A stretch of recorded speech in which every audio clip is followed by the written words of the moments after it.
The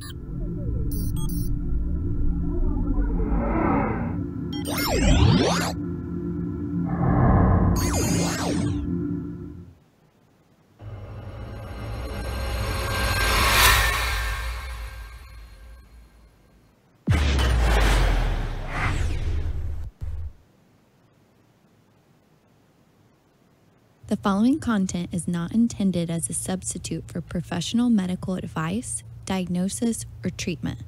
Always seek the advice of your physician or other qualified health provider with any questions you may have regarding a medical condition.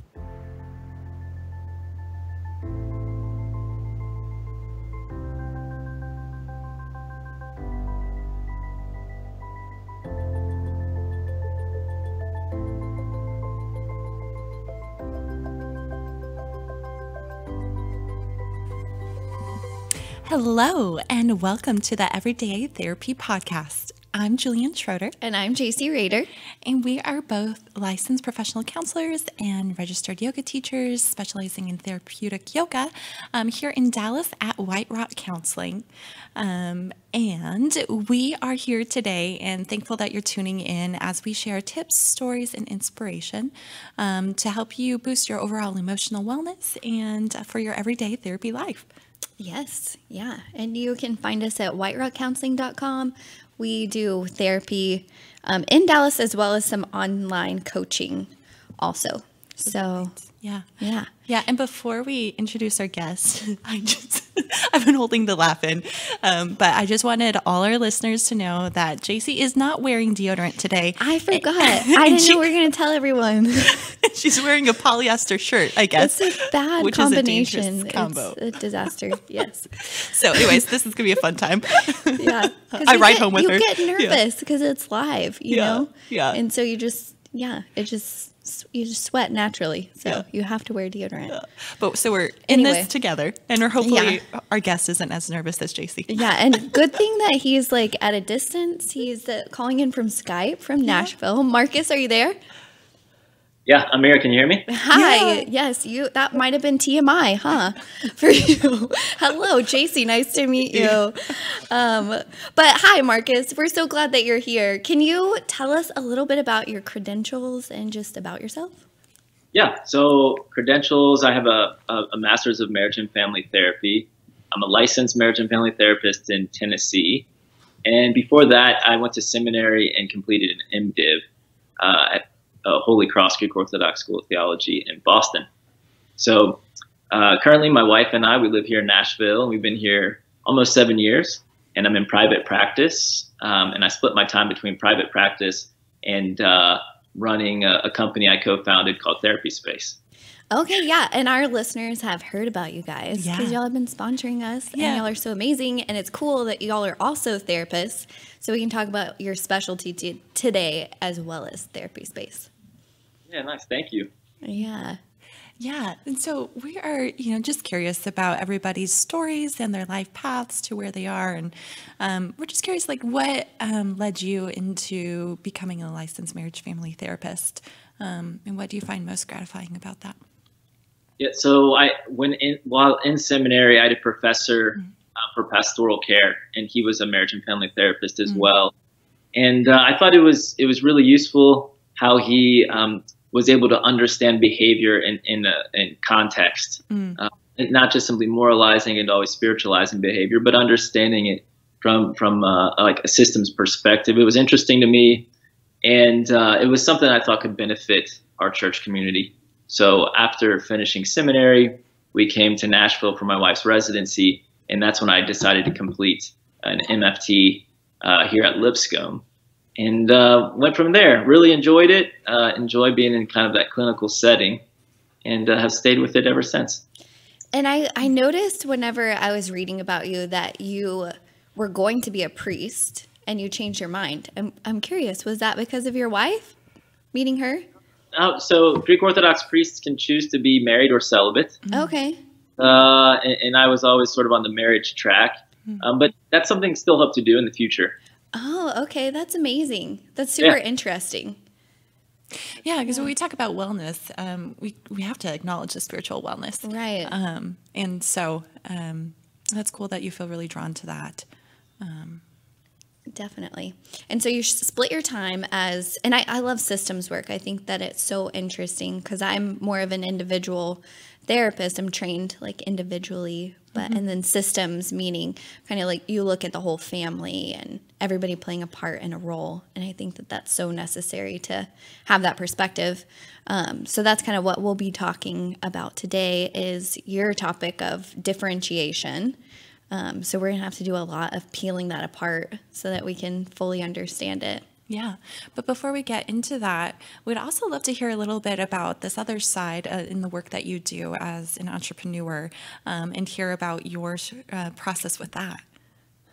Yeah. Well, therapy space, we started about 4 years ago. A good friend of mine and co-founder, Dr. Noah Zapp, was actually one of my trainers at my internship site, the Refuge Center for Counseling in Franklin, Tennessee. And we became pretty good friends. And when I finished with my internship, I knew I wanted to do the private practice route rather than agency work, just for the fact that I'd have more autonomy over who I wanted to work with. I can feel you on that. Freedom over hours, yeah. That sort of thing. And so I knew I wanted to do private practice, but I didn't have that many clients. And a lot of people approached me to come and sublet. And so he and I spoke, and we thought we might be able to make this more of an organized type of business where we could offer really beautifully furnished space and sort of support for therapists and behavioral health clinicians of various licensures to come in, use the space as much as they need it, and for them to grow their practice with us, so they can start with one day and they can grow all the way to be full time. But in that, we also provide them kind of security of working alongside their peers rather than being isolated, and hopefully just lowering the bar for entry into private practice. That's what we want to do all along. We are passionate about mental health in the community. We think it's very important, and we think private practice is usually the highest quality. So that's what we want to do, is promote that and help people get into the field in that way. Yeah. Nobody wants a stressed therapist. Right. So for our non-therapist listeners, it is so hard starting off in private practice, like just business wise. Cause it's normally either you have to like buy or rent like a space full time, for a year or nothing. Yeah. So it just, it makes it very difficult. So I started off that way as well, kind of at a group private practice, and just started a little bit by little, but this even gives you more autonomy and space. So we are on board. We are proponents. We love you guys. Yeah. So y'all are amazing. Thank you. Yeah. For any entrepreneurs out there, I don't know, I guess now that we're therapists and entrepreneurs ourselves, do you have any tips based on your own experience? That's a good question, that you would encourage others? Yeah, I think always staying in your field is a good idea. So just doing what you do and doing that well, not getting sidetracked to too many different side projects and that sort of thing. But just focusing on what you do and master that. Yeah, be a master at your craft, right? Yeah. I think Julie and I laugh a little bit because we want to do everything. I want to do it all. That's great advice. Yeah, it's tempting. It's tempting. Dr. Noah Zapp, he always kind of helps get me back on track to sort of what's the focus, what's the mission statement. So that's definitely one of the biggest lessons I've learned along the way. Yeah. No, thanks. Yeah, we only have so much energy. I'm learning that continually. Which is why it's cool that therapy space does make it easy, to start off, or for people who've been in practice for a long time. Yeah. So, make it more accessible for everybody. Yeah, we do. Yeah, but some of the people like being there full time. It's just easier. It's easier to pay one bill a month that covers everything rather than have to manage all that stuff. So we have psychiatrists and some others who just prefer to do it that way. So because y'all provide a lot of amenities and like within the rent as well? Yeah. So I mean, things like we always take care to make sure that the high speed Wi-Fi is always up and running. We make sure the spaces are cleaned. We make sure there's always coffee and tea for our therapists and for their clients. We always make sure we have music, running through Spotify in the waiting rooms. We have sort of a virtual receptionist when you come in, so that your clients can sort of it sort of text you when they arrive. Just making sure fax lines are running, all the daily, just the small things that sort of add up. Making sure that tissues are in your room, so you don't have to run to Costco yourself to get those tissues. My clients, they know I'm the worst about that. I'm the worst. You're not crying today, by the way. Yeah. That is the hardest thing to remember. I can remember stocking my tea, but not the tissues for some reason. What does that say about you, Lucy? How comfortable are you with other people's emotions? I'm kidding. Yeah. Anyways, okay, sorry. Back to the topic at hand. Yeah. So y'all opened up in Nashville 4 years ago, and so now y'all started in Dallas. But I'm curious about kind of your practice and the clients that you see and kind of how you work with them. Because when we talked on the phone, you were kind of telling me how you work with your clients, and I had not heard much about it before and was thinking, this is really amazing. I want to share this with other people. Yeah, well, thank you for that. So as far as client population, I really see quite a mix of people. And when working sort of through a systems lens and then a Bowennian therapy lens, it's almost more of a framework and sort of how you approach the client. And then you can use other interventions to sort of, help the clients progress and grow towards their goals. So what I mean by that is Bowennian therapy is what sort a of name, right? What's that? What a name, Bowennian. Yeah. So it comes from Murray Bowen, Dr. Murray Bowen. He was actually born and raised in Waverly, Tennessee, and actually not too far from Nashville. But he eventually went on to get his MD in psychiatry and worked at Georgetown until he passed away. But he was focused on treating sort of chronic anxiety in the family system.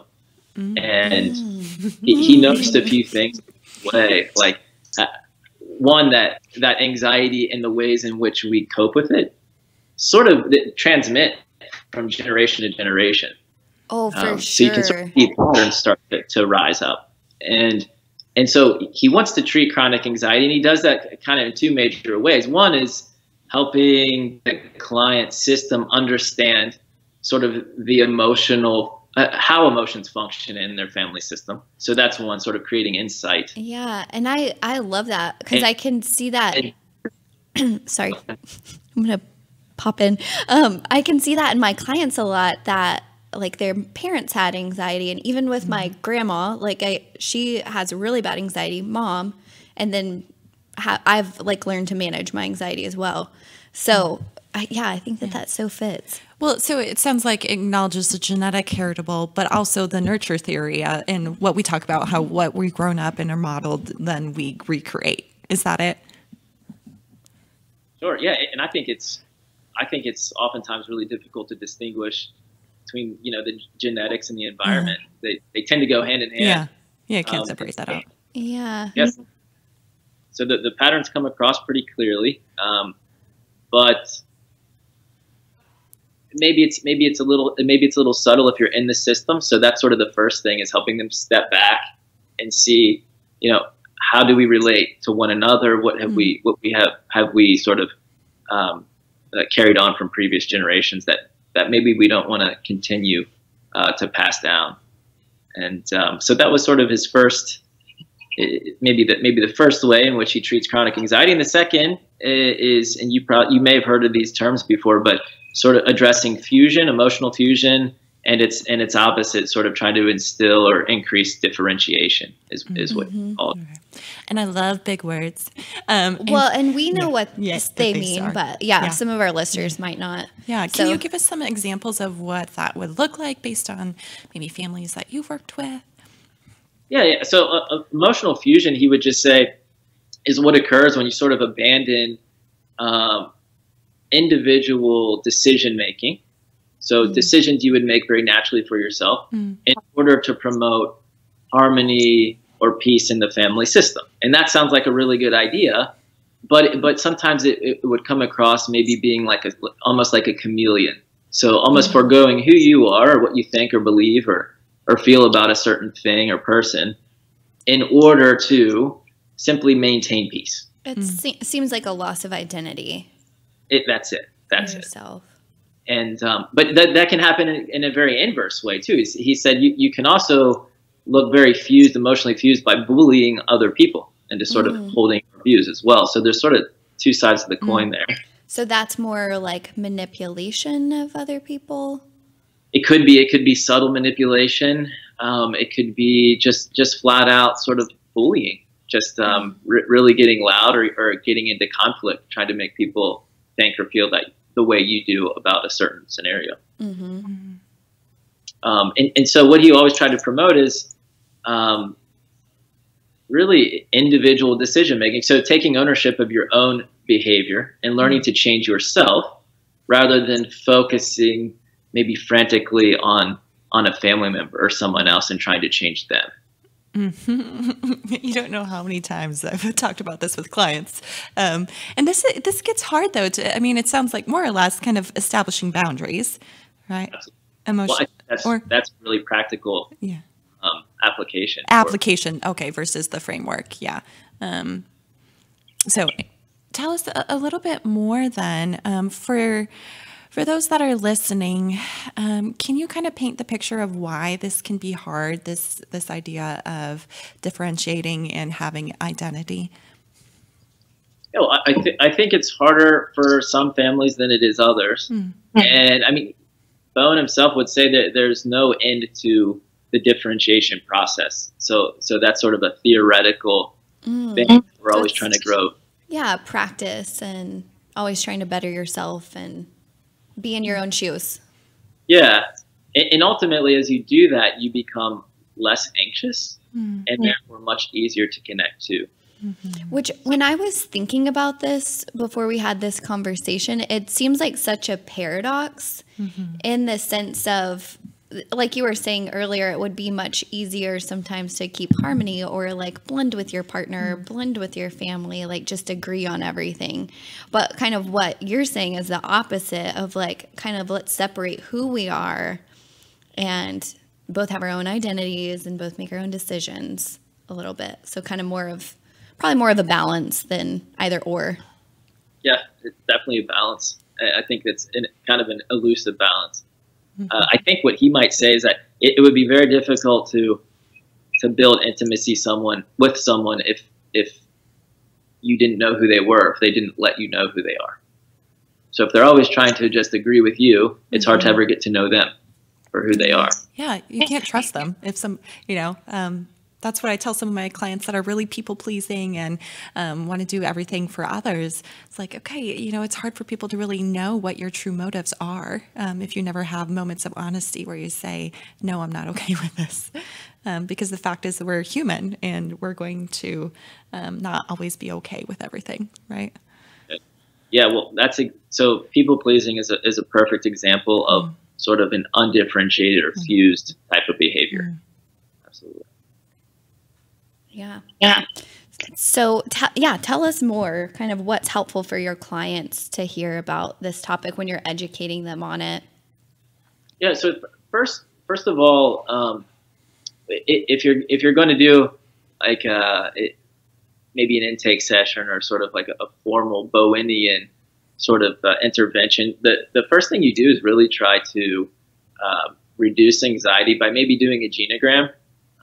Going over that multi-generation sort of transmission of behavior. So doing a genogram helps the client see what Bowen called were triangles. So how do we diffuse stress? Who colludes with whom when the anxiety goes up in the system, and how have we learned to numb anxiety or discharge it in certain ways? So the genogram is really helpful just to give them that perspective sort of outside of themselves. Well, and it seems like too, so the genogram being kind of being able to talk about each one of your family members and identify characteristics about like your mom and dad, your grandparents on both sides, your siblings, and kind of see what's going on, get out of the box a little bit. But it seems like whenever you can like notice that there are these patterns, it takes away some of it, like being all my fault or like too much responsibility for myself. Yeah. So yeah, definitely it destigmatizes some of the behavior by placing it in context. And that's one of the things that really got me into marriage and family therapy in the first place, because it seemed to me to be a helpful sort of alternative to taking things so personally. Yes. So yeah, just understanding the way emotions function in a broader system, I think, is helpful. And so the genogram is one good way of gaining that insight. Yeah. Can I ask, so for those listening that aren't necessarily seeking therapy, like what might they look at? Like what questions would you ask so they could kind of just look at their family and reflect on their own experience? So to reflect on their own experience, I always like to start with sort of just breaking down this idea of differentiation. I think there are sort of two parts of it. One would be sort of the internal part, so differentiating or distinguishing between your thoughts and the principles you want to live by and your emotions. Okay. And part of the therapy is helping you to breathe, take a time out, and to become less reactive and more responsive. Because we tend not to harm relationships when we're responsive. We tend to harm them when we blow up and lose our tempers and become reactive to what's going on. So there's that interpsychic piece, they call it. So that internal piece. And the second one would be that interpersonal. So the difference between me and my spouse, the difference between me and a parent, and knowing that where I end and they begin is important to know that, so we're not getting fused and I'm not taking a responsibility for their emotional well-being in a direct way, but that I do that best when I take control of my emotional well-being and take control of my responses. So when working with somebody, again, so many people come in with so many different presenting issues. But say addiction, this might be a good example. Alcoholism, it tends to run in families. Oftentimes I'll see a drug addicted or alcoholic son and an enabling mother. And the mother and the son, they have two well identified roles. And the mother, out of her own anxiety, is sort of over-functioning for the son. And in the son's under-functioning, he also maintains connection with the mom. And it's all happening pretty subconsciously. And it becomes pretty routine. That becomes their sort of MO. And so maybe when meeting with them, I might not try to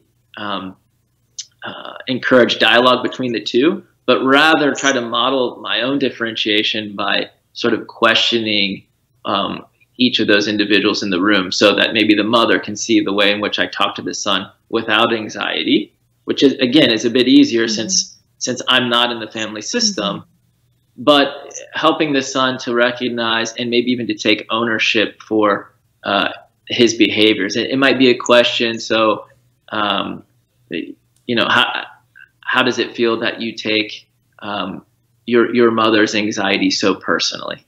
You know, how does that work for you? Is there anything that you'd like to change about this pattern of behavior between you and your mom? Or in what ways is this working well for you? In what ways do you not want to change this? But really trying to bring light to sort of the reactivity between the two, and sort of like the thoughtlessness that goes into those behaviors that's sort of, again, welled up out of that chronic anxiety.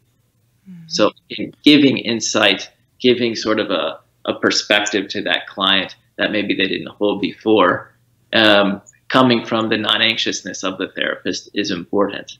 So I'm not fueling that fire by dumping in my energy. I'm not worried about necessarily the emotional well-being of that person, but I'm maintaining what Bowen would say, contact with the emotional system without over-functioning for it. And is that the goal for the family members? So the goal for the family members is another way is honestly maturity. So act in a way that is best for them, and not in a way that the family system used to do it. So if the son is getting something from being the under-functioning scapegoat of the family, he may be getting attention, he may be getting his rent paid, he may be getting connection, albeit sort of negative connection. We might ask him, what would it feel like to remove yourself from the role of scapegoat and say, I don't know, be a golden child? Or how would that look differently for you? How would that function differently? So you're just starting to sort of open up their viewpoint on how can life look differently, and make them aware of these patterns of behavior. Yeah, so I think that another aspect of this, which you said before, in the maturity and the responsibility to look at our part in it, perpetuating. So like say if we get typically reactive with a certain family member, maybe it's best for us to step back and look at, okay, what's my role in this? So that might be a question that our listeners ask themselves of when there's like a lot of focus on somebody else. Okay, wait, stop. Like, what's my role in this? Yeah. So yeah, if there's a lot of conflict between, say, a couple, that is an example of fusion. So so there are a few about that. predictable behaviors of fusion. One would be high conflict. One might be illness. If it's fusion with a marital couple, oftentimes a third sort of symptom would be sort of the acting out on behalf of their children, or the children acting out. They're sort of like the canary in the coal mine. They're feeling the anxiety in the system, and they're responding in the way that they do. So we have this. So we've kind of talked a little bit about kind of family fusion and how that works. Like it's very unconscious and just kind of naturally happens, like in that unconscious state of mind, like 8 and below. And then whenever you're an adult and you're in a romantic relationship, dating or marriage, yeah, can you tell us a little bit more like what that would look like in therapy with a couple with high conflict? Yeah, well, I mean, and you said it. So romantic relationships, they're the least stable of all relationships. So they're the most. I didn't know that. What? Oh, but that makes sense. That's why they're so hard. Okay, I see now. It's all making sense. Vulnerability, lots of intensity, lots of baggage, lots to lose potentially. So again, lots of anxiety, and so you see that volatility, and couples will deal with that anxiety in different ways. So sometimes they'll bring in work, sometimes they'll bring in a pet, right? That's sort of, it's easier to focus on the pet maybe in the room than our own issues. Or a sick child. Or a child is common, or whatever sort of can take some of the anxiety away from the dyad, from the romantic relationship. And so you all do yoga and that sort of thing. So some maybe applications for learning to sort of slow down and to be less reactive is even to begin noticing where do they feel the emotions in their body, so that when they feel those sensations and those emotions, they can take a deep breath. They can take a time out, as Dr. John Gottman proposes. They can do whatever they need to do in order to sort of get back into that very rational mindset and to respond to the actual core emotion that they're experiencing, whether that's a comfortable core emotion or an uncomfortable core emotion. So a lot of this is slowing down reactivity. But again, if you grew up in a household where volatility is common, and your grandfather, had a temper, and your dad had a temper, and now you have a temper, learning to do that is sort of pushing against the grain, and that's a process for people. So we can learn to do that with somatic therapies, with core emotion therapy, all these different tools. But they're more or less sort of doing the work, in my opinion, that Bowman would suggest in terms of sort of slowing down and responding in sort of with that adult self in mind. Yeah, and I mean, I think specifically with conflict and being able to slow down, when anger is so easily the emotion that is more accessible, to be able to pause, to breathe, to step back and really, okay, why is this triggering me? And I mean, more often than not, it's like out of hurt or fear or whatnot. But absolutely love your suggestion of being able to slow down and really look at the core of what's going on, so that you can stay with your partner. Okay, well, I'm really scared about this, and perhaps there's a little bit more of constructive dialogue going on. Yeah, that's it. I think, and I like doing a little EFT therapy, the emotionally focused stuff, which I think a lot of people would think is sort of diametrically opposed to Bowen's theory, but I see them sort of all overlapping, at least at points, and that's one of them, is sort of understanding what's going on underneath the surface, and who taught that to me? Who taught me how to deal with hurt by expressing anger? And that's good to sort of step out of the system and be able to see it from that vantage point. I think it gives the client power over the reactivity and offers them a new possibility for relating and for dealing with emotions in their system. Yeah, I just think of, cognitive behavioral therapy and being able to label something, and by being able to label it, you do diffuse from it, you separate from it, in a way. So being able to label conflict with your partner as, oh, this is how, my parents used to have conflict, or this is just a vulnerable place to be in, and kind of see what's really going on, but to, just gain more insight through that. Yeah, no, I love CBT, especially for that sort of internal piece, differentiation, knowing the difference between thoughts and emotions. I think we've all been there when we sort of, we can catastrophize an issue, and we're getting carried away with the worst case scenario. That's a moment in which we can use CBT to sort of check in, do some perspective taking, and offer ourselves a more realistic, sort of grounded alternative. And I think that falls in line with that Bowenian lens as well. So. Yeah, definitely. Yeah, it also seems like, Marcus, that like you're not like shutting anything off. You're still being present with everything, and you're just seeing multiple parts and layers of it, and kind of choosing, like you're saying, like what you're going to respond to versus like reacting to like the overwhelm of it all. Am I seeing that correctly? That's it, and that's part of differentiation, in that you can engage with the family system in a way that's congruent with who you are. That's authentic. So staying connected to the emotional system without cutting off. So we could look very calm but be cut off, and he would say that's not differentiated. That's just checking out. That's just becoming avoidant or self-soothing in maybe a negative way. So you could be very calm and yet be very drunk. That would not be an example of differentiation.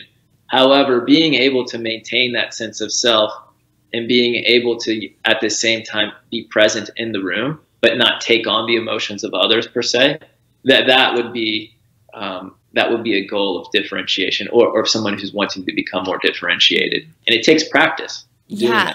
Well, I'm just thinking of that. Like whenever, I'm with a friend who is upset, or a partner or a family member, like you can feel the tension or they're upset.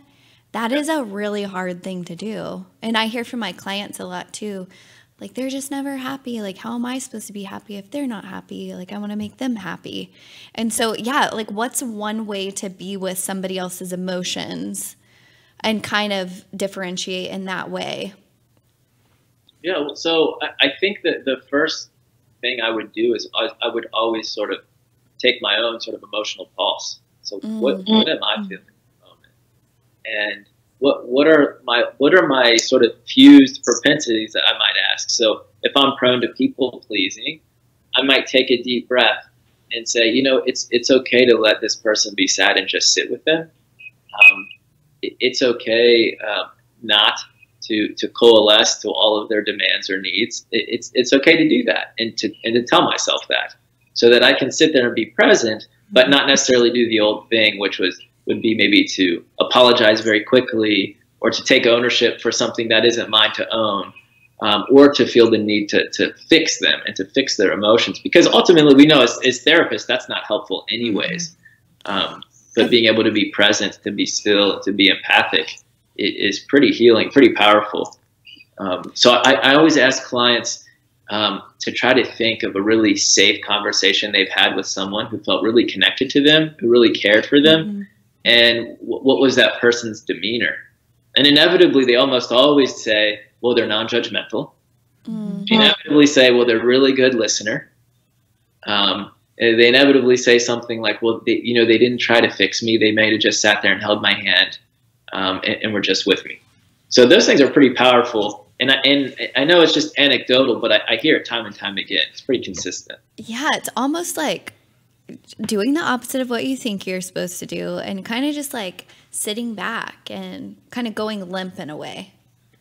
Yeah, I think really accepting the fact that most emotions are pretty uncomfortable and just allowing yourself to just sit in them and not be so reactive to them. So just kind of feel them. Yeah, and to know that it passes, right?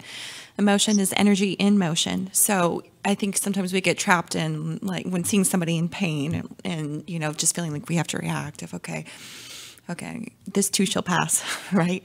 And knowing that and trusting in the process can help people understand that. Yeah, that's right. And I don't want people to get confused. It's not a matter of becoming stoic. That would be more of like an emotional cutoff, which again is sort of low differentiation. It's so an ability shutting down. That would be like shutting down and cutting off from somebody, just like disconnecting. Yeah. I mean, you can do that very literally. Like you can do a geographical cutoff and just move away. But you can do that by like, Gottman talks about stonewalling. So just sort of becoming silent in the face of like an upset spouse or romantic partner. That's an example of cutoff as well. The person to become just overwhelmed with emotion, and the emotions of the romantic partner or spouse are flooding them. So there's no sense of differentiation or distinction between the two, and that's not really healthy. It doesn't feel good. Yeah, it's okay though for a partner to take a time out as long as they come back. Though absolutely. You would say, right? Yeah, absolutely. You got to come back, otherwise they'll learn pretty quickly that you don't really mean it. You're just trying to get away. Yeah. I want a timeout. Yeah. I want to take a 2-week timeout. We can resume this conversation later. Hopefully. Yeah. No, I think that's something for people to watch out, like in being able to really tune into yourself and knowing that, okay, if you're at the point of explosion, like it's okay to differentiate, but then not disconnect. Yeah, that's right. Yeah. I have this, I don't know, I just have this imagery, I guess, of on one of our podcasts, we talked about boundaries, and in the sense of like fences around you, we have different types of fences around us. And like you might have like a white picket fence around, or chicken wire fence. Like it's, you can permeate it pretty easily. A picket fence, a chain link, a wood fence. So like at different times we have different, like having those actual boundaries with your partner, to where you can feel your own emotions and they can feel theirs, but you have like somewhat of a wall. And my therapist taught me this exercise that was breath in for me, breath out for you. So that like checking in of like, well, what am I feeling? I like that taking your own emotional pulse and then checking in with like, what do I think this other person's feeling? And then it sounds like being very intentional and like actively being limp or, like that non-judgmental listening, all the things that you just talked about. Like it's a very active, non-active thing. Yeah, it's very intentional. Yeah. Well, you're being in control by releasing control. Right. Yeah, like of accepting, like radical acceptance of the situation. Yeah, radical acceptance of the situation, recognizing that at the end of the day, you can only control you. And you can't even control a toddler, right? And people just become increasingly more difficult to control as they grow. So just accepting that reality, like as you work on you, that's the best thing that you can do for the family system, for those around you. Yeah. I'm curious for you, Marcus. Like, was this pretty natural to you whenever you started learning about it, or has it helped you in your relationship? Yeah, I don't know if it was natural for me. I mean, we're all fusion and differentiation. I think it's a spectrum, so we're all on that spectrum somewhere. I thought it was a really, really nice way of making sense of of how we deal with difficult emotions. I like that it's something that's learned, that it's passed on, but that we're not doomed to repeat maybe the less healthy traditions of our families that we do. We have autonomy over self to a large degree, and we can learn to do something better and healthier. And it's a little counterintuitive. It seems like it might be anti-relationship, but it's not. At the end of the day, Bowen said this facilitates what he called like one-to-one relationships. So really deeply intimate and connected relationships. That's what it ultimately helps to achieve. So in my own relationship, absolutely. I think anybody that's been in or is in a romantic relationship knows that they can be volatile. And we're not me. Like, I practice too much yoga, so I'm always not me cool either. as a cucumber. Yeah. Yeah, definitely. Yeah, Definitely. perfect partner all the time. You're so differentiated. You don't need to listen to this podcast. Right. Let's call this podcast Anti-Relationship. I like that title that you said. Oh, no, if I think about, I don't know where I saw this, and you all probably heard this before, but heal thyself is a healthy self. Healthy self equals a healthy relationship. So there's a lot of power in that. Yeah, I agree. I always kind of relate it back to the golden rule: love others as you love yourself. Mm-hmm. To love yourself well, you have to know who you are. You have to be compassionate to self, understand you're part of a greater context. And if you can do that for yourself, I think you're able to extend that grace to others. So I don't think Bowen was a religious man, but I think you can both be differentiated and apply his theory and maintain a faith and not really do violence to either. I think they fit nicely together. So. Yeah, I think counseling is spiritual in essence, because I mean it's all about healing. So even a lot of these counselors who weren't like necessarily, said that they were spiritual, I think it's very fitting. And relationships are spiritual.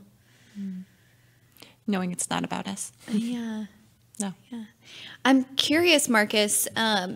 Is there anything else that you think would be helpful for our listeners, or any last words? Yes. Any last words? I always like to say it that way. Last words prepared.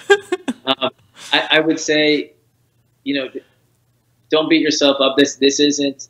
I'm not advocating like perfectionism here, but simply just learning to be more aware of how you have learned to deal with difficult emotions. And if you think about it, you probably pick that up somewhere. You're either doing something maybe very similar to your parents and grandparents, or maybe doing the exact opposite. There's probably like a healthier middle ground that will work better for you. And I always advocate people go to their own therapist and work on this stuff. It's the best investment. Going to the gym, going to yoga, going to therapy, these are all great investments in yourself and your relationships, and they're worth it. So yes, for sure. Yeah, I know, like with my therapist that I see, like I still see how patterns can show up in my relationship with her. And I mean, it's cool to see my growth, but also, I appreciate that reminder that sometimes things just do pop up, and it's okay. Yeah. Awesome. Well, thank you so much. You are obviously incredibly knowledgeable, and we are so excited to share this with everyone and hope that they can benefit knowing that. Yeah, I'm curious, are there any resources that would be helpful, like books or anything? Yeah. So Bowen's writings are notorious for being really academic and difficult to get through, but a guy named Hal Runkle, he's written some books that are really they take a lot from Bowenian differentiation, called Scream-Free Parenting, Scream-Free Marriage. Those are basically both ideas kind of distilled, and he does an excellent job at presenting those to make them really practical. And so I've really enjoyed those. And then this guy Edwin Friedman wrote a book, Generation to Generation, and he's a Jewish rabbi. And the book, I think, is helpful for not only rabbis but pastors and priests and people that are working with congregations. So those would be the most accessible, I think, resources that I know of. Okay. Well, we'll link all those in our show notes as well. And where can we find you as far as like your information if anybody wants to contact you or see you as a therapist? They can contact me at my website, marcusgcounseling.com. They can also email me at marcus.jeromescounseling@gmail.com, and I'll get either of those. Perfect. And, yeah, if there are any clinicians out there in the Dallas and now Detroit area and Nashville area, if they're interested and need some space or just interested in trying to do a day or two in a private practice, they can reach me at therapyspace.org. Perfect. And yeah, I'm just thinking about our listeners who have been listening to us for a while and haven't, maybe they aren't in therapy. That would be a good place for people to seek that out, is probably Therapy Space. Can people find a therapist through Therapy Space? Do you list current practitioners on there or no? Thank you, Julian. Yeah, no, we don't list current practitioners. Okay. But if they're in the area, they can email me and I'll give them a good referral. So. Okay. Perfect. Cool. Well, thank you so much, Marcus. This has been super enlightening. I'm going to go home and do a genogram, map out my family. No, we all have issues. It's okay. And then breath in for me, breath out for you. Yeah. Yes. So thank you for your time. Yes. Good. And please, to all of our friends out there and listeners, please rate us on iTunes. Yeah, takes 30 seconds. You could say, awesome podcast. I love all the text messages that I get saying I love this so much, or emails. And I'm like, can you just copy and paste into a review? Can you go write that on iTunes? And the reason that helps is that it helps us get more exposure and share our message and with our others. Mission.